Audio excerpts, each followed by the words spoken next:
আসসালামু আলাইকুম। ইংরেজি অনুবাদের ক্লাসে আপনাদের স্বাগত জানাই। আজ আমরা রয়টার্সে প্রকাশিত একটি ছোট্ট সংবাদ অনুবাদ করার চেষ্টা করব। এই জিনিসটা হচ্ছে বড় একটি বাক্যের বোঝার জন্য মূলত কি কি প্রয়োজন এবং একটি বাক্য খুব ছোট্ট একটা বিষয় কিভাবে বড় করে লেখা হয়েছে আধুনিক ইংলিশে আমরা তাই বোঝার চেষ্টা করব, যার মাধ্যমে আমরা পুরো ইংরেজি জিনিসটাকে সহজে বুঝতে পারব। কোনো একটা অনুবাদ করার আগে আমাদেরকে পুরো আগে সেন্টেন্সটা দেখতে হবে, তারপর আমরা সেই সেন্টেন্স থেকে প্রথমে সাবজেক্ট তারপর ভার্ব খুঁজে বের করব। এরপর আর খুব বেশি কিছু দেখার প্রয়োজন নাই। মূল এই দুইটা জিনিসই যদি আপনি খুঁজে বের করতে পারেন তাহলে আপনার 50% বোঝা হয়ে গেল। তাহলে রয়টার্সে প্রকাশিত একটি সংবাদ আমরা দেখতে পাচ্ছি, এটা ইউক্রেন নিয়ে। এখানে কিয়েভ বা এখানে হচ্ছে যে জায়গাটির সংবাদ সেই জায়গার নাম দেওয়া হয়েছে কিয়েভ রয়টার্স। তাইলে এখানে বলা হচ্ছে, on Tuesday, US Secretary of State Antony Blinken picked up a red guitar at a basement bar in Kiev with a message for Ukraine that the US and much of the world are fighting, not just for Ukraine but for the free world. তাহলে আমরা প্রথমে সেন্টেন্সটা পড়লাম। এখন আমরা এই sentence থেকে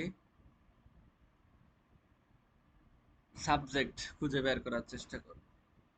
তাহলে অন টুয়েসডে এটা কখনো সাবজেক্ট হইতে পারে না। তারপরে কি হইতে পারে? US secretary of state Antony Blinken. এরপর কি আছে? ভার্ব আছে এখানে। তাহলে ভার্বের আগে যদি ম্যাক্সিমামই থাকে তাহলে আমরা ভার্বের আগে হলে তাহলে এটাই যে অ্যান্টনি ব্লিংকেনই এখানে সাবজেক্ট এবং পিকড আপ হচ্ছে ভার্ব। এবং অ্যান্টনি ব্লিংকেনের আগে এটা তার সম্পর্কে তথ্য দেওয়া হয়েছে যে সেক্রেটারি, মানে ইউএস সেক্রেটারি অফ স্টেট। এটা হচ্ছে অ্যান্টনি ব্লিংকেন সম্পর্কে যে তথ্য হচ্ছে, তিনি হচ্ছে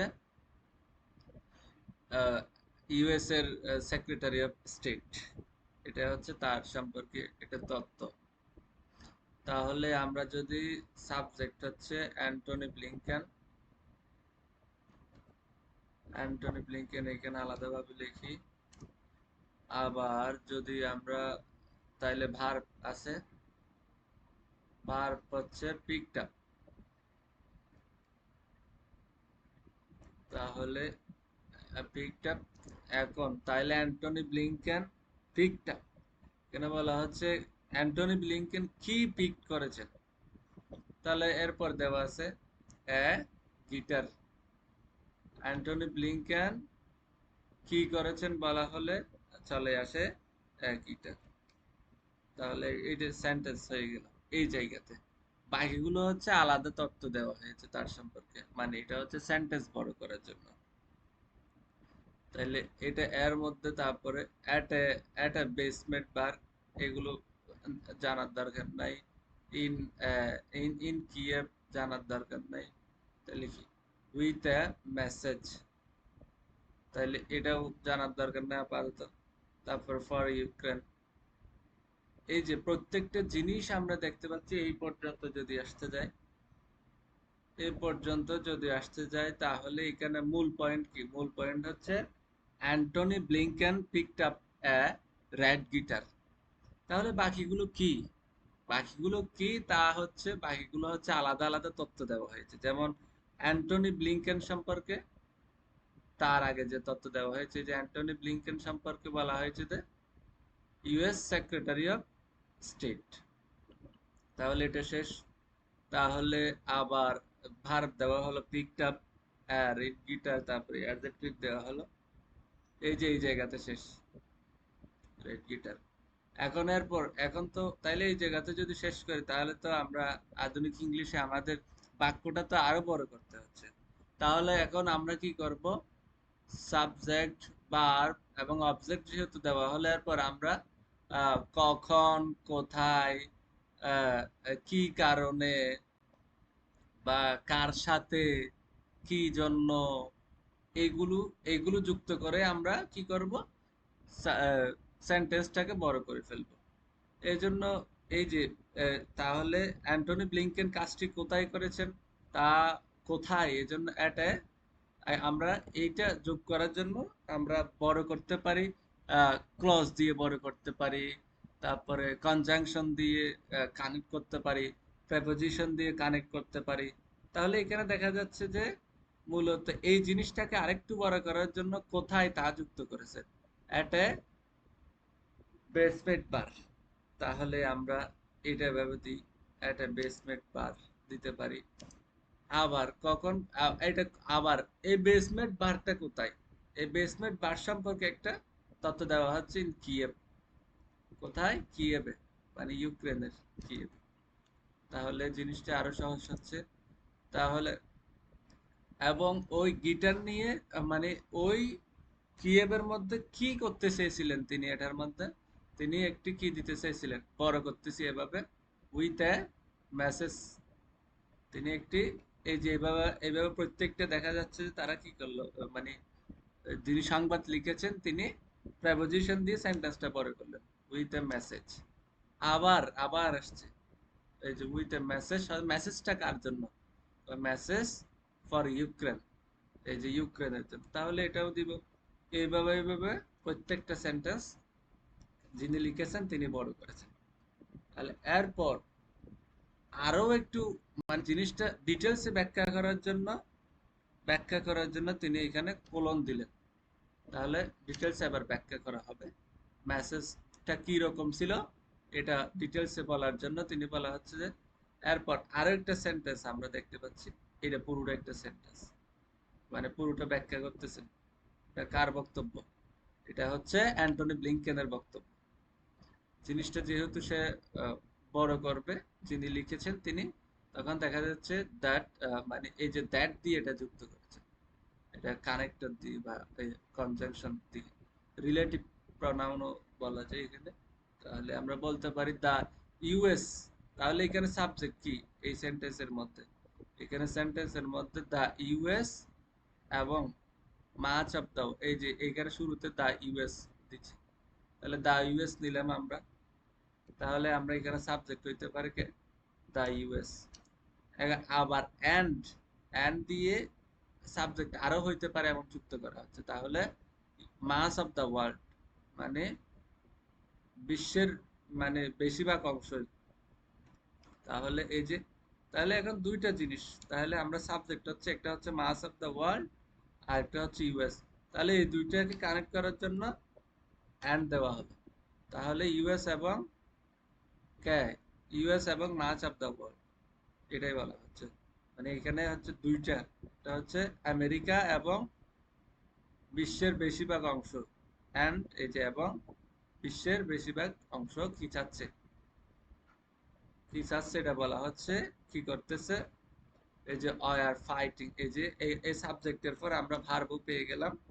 এই যে এই যে আর ফাইটিং, ফাইট করতেছে। আমরা এই জিনিসটা নিচে দিয়ে করতে পারি, এই যে the US and mass of the world are fighting. মূলত এখানেই শেষ এই জিনিসটা। তাহলে বলা হচ্ছে মানে ইউএস এবং বিশ্বের বেশিরভাগ দেশই যুদ্ধ করছে।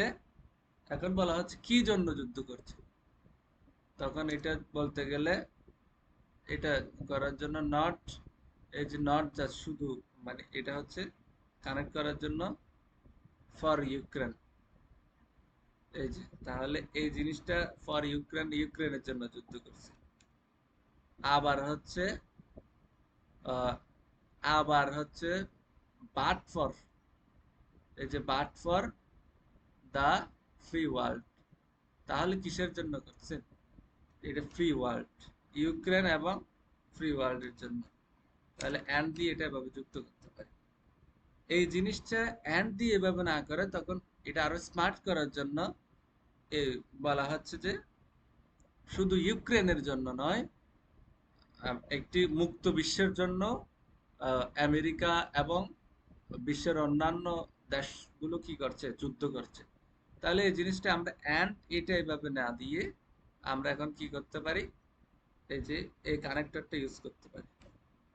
এই যে নট জাস্ট ফর, এই যে নট জাস্ট ফর বা জাস্ট ফর, এই যে জাস্ট ফর আর বাট ফর, এই জিনিসটা আমরা আগে আগে আগাই দিতে পারি। তাহলে না, এই যে জাস্ট ফর দিলাম আমরা, এটা একসাথে নট জাস্ট ফর এটা বলে দিতে পারি যে শুধু কিসের জন্য নয়, শুধু ইউক্রেনের জন্য নয়।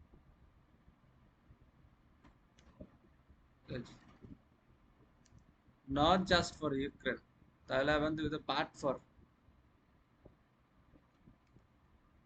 তাহলে কি নয়, শুধু ইউক্রেনের জন্য নয়। এই যে এটা এরাই সাজেস্ট করে দিচ্ছে যে এই যে নট জাস্ট ফর এবং বাট ফর দুইটা জিনিসকে যুক্ত করেছে। তাহলে দুইটা জিনিসকে যুক্ত করার কিভাবে করছে, এটা হচ্ছে সাবজেক্ট হচ্ছে এখানে দ্য ইউএস এবং much of the world are fighting not just for Ukraine but for the free world. তাহলে এখানে নট জাস্ট ফর দিয়ে আমরা ইউক্রেনকে যুক্ত করলাম, আবার বাট ফর দিয়ে দ্য ফ্রি ওয়ার্ল্ডকে যুক্ত করলাম। এইভাবে বলা হচ্ছে যে ইউএস এবং বিশ্বের বেশিরভাগ দেশই শুধু ইউক্রেনের জন্য যুদ্ধ করছে না, একটি একটি মুক্ত বিশ্বের জন্য যুদ্ধ করছে, এরকমই বোঝানো হচ্ছে। তাহলে এই জায়গাতে এখানে শেষ। এখন আমরা তাহলে এই দুইটা, এইটাও একটা সেন্টেন্স, আবার এটাও একটা সেন্টেন্স। তাহলে এই দুইটা সেন্টেন্সকে আমরা যুক্ত করতে পারবো কি দিয়ে, এই যে আমাদের দ্যাট বাবাজি আছে, এই তাহলে এটা আমরা দিয়ে দেব দুইটা। আমরা যে যখন দ্যাট দিব তখন এই দুইটা সেন্টেন্সকে আমরা এক করে ফেলবো। এই যে এখন দুইটা সেন্টেন্স এক হয়ে গেছে। তাহলে আমরা অ্যান্টনি ব্লিংকেন সম্পর্কে আলাদা যে তথ্য, এই যে অ্যান্টনি ব্লিংকেন সম্পর্কেও একটা তথ্য দিতে চাচ্ছি, তাহলে আমরা দিতে পারি সে কি ইউএস সেক্রেটারি অফ স্টেট। তাহলে জিনিসটা কত সহজেই হয়ে গেল। বলা হচ্ছে কি US secretary of state Antony Blinken picked up a red guitar, a basement bar in Kiev with a message for Ukraine। এখানে দেখা যাচ্ছে সাবজেক্ট এবং ভার্বের পর প্রত্যেকটা জায়গায় সে প্রেপোজিশন দিয়ে সেন্টেন্সটা বড় করেছে, মানে কখন, কোথায়, কি নিয়ে, এসব করার জন্য প্রেপোজিশন দিয়ে বড় করেছে। এরপর জিনিসটা ব্যাখ্যা করার জন্য এই সেন্টেন্সটা তৈরি করেছে এবং উভয় সেন্টেন্সকে, উপরের সেন্টেন্স এবং দ্যাট দিয়ে যুক্ত করেছে। এটাই হচ্ছে মূল কথা, যে দুইটা সেন্টেন্সকে একটা সেন্টেন্সে পরিণত করে ফেলেছে, তা দ্যাট দিয়ে। তাহলে এখানে এখানে দ্য অ্যান্ড ইউএস এবং মাচ অফ দ্য ওয়ার্ল্ড এবং বিশ্বের বেশিরভাগ দেশই আর ফাইটিং, এটা হচ্ছে যুদ্ধ করছে, যুদ্ধ করতেছিল, এরকম যে বলা হচ্ছে। নট, এই যে এখানে দুইটা জিনিসটা যে তারা যুদ্ধ করছে ইউক্রেন এবং মুক্ত বিশ্বের জন্য, তখন জিনিসটা আরো জোর দেওয়ার জন্য বলা হচ্ছে ইউক্রেনের চেয়ে আরো বেশি কি ফ্রি ওয়ার্ল্ডের জন্য তারা সবাই যুদ্ধ করছে। তাহলে নট জাস্ট ফর, মানে নট জাস্ট ফর ইউক্রেন, শুধু ইউক্রেনের জন্য নয়, but for the free world, একটি মুক্ত বিশ্বের জন্য। তাহলে এটাকে বুঝতে পারলাম সেন্টেন্স এইভাবে তৈরি করা হয়, যে এখানে বিভিন্ন কানেক্টর দিয়ে, বিভিন্ন প্রেপোজিশন দিয়ে, বিভিন্ন ক্লজ দিয়ে এই সেন্টেন্সটা বড় করা হয়। এখানে ক্লজের উদাহরণ দেখতে পাচ্ছি, এখানে এইখানে ক্লজ যুক্ত করেছে দ্যাট দিয়ে, আবার প্রেপোজিশন দিয়ে বড় করেছে এই যে অ্যাট এ বেসমেন্ট বার, তারপরে আছে ইন কিয়েভ, আবার উইথ এ মেসেজ, আবার ফর ইউক্রেন, এইভাবে প্রেপোজিশন দিয়ে বড় করেছে। এইভাবে ক্লজ দিয়ে পরে করেছে, আবার এইভাবে কানেক্টর দিয়ে পরে করেছে যে নট জাস্ট ফর, আর আছে বাট ফর। এইখানে নট জাস্ট ফর দিলে প্রথমে যেটা বসবে বাট ফরের পর যেটার উপর জোর দেওয়া হবে, যেমন ফ্রি ওয়ার্ল্ডের জোর দেওয়া হয়েছে, তাই যে but for the free world এখানে জোর দেওয়া হয়েছে। তাহলে এখন আমরা সহজে এটা অনুবাদও করতে পারবো। অনুবাদ যখন করতে যাব তখন আবারও আমরা সাবজেক্ট কোথায় ধরবো, তাহলে সাবজেক্ট কোথায় ধরতে গেলে অ্যান্টনি ব্লিংকেন এই যে picked up a red guitar, একটি মানে লাল গিটার হাতে নিয়ে বলেছেন একটি বেসমেন্ট ভারে কিয়েভে with a message for Ukraine. তাহলে আমরা সাবজেক্ট অ্যান্টনি ব্লিংকেন ইউক্রেনের জন্য কিয়েভে একটি মেসেজ দিয়ে কিয়েভের একটি বেসমেন্ট বারে একটি গিটার হাতে তিনি জানিয়েছেন বা মেসেজ পাঠিয়েছেন বা মেসেজ দিয়েছেন, এবং তা হলো that the US and much of the world are fighting not for just Ukraine but for the free world। মানে ইউএস এবং বিশ্বের বেশিরভাগ অংশ শুধু ইউক্রেনের জন্য যুদ্ধ করছেন না, একটি মুক্ত বিশ্বের জন্য তারা যুদ্ধ করে যাচ্ছেন। এটাই হচ্ছে কথা, বা যুদ্ধ করছেন। ধন্যবাদ সবাইকে।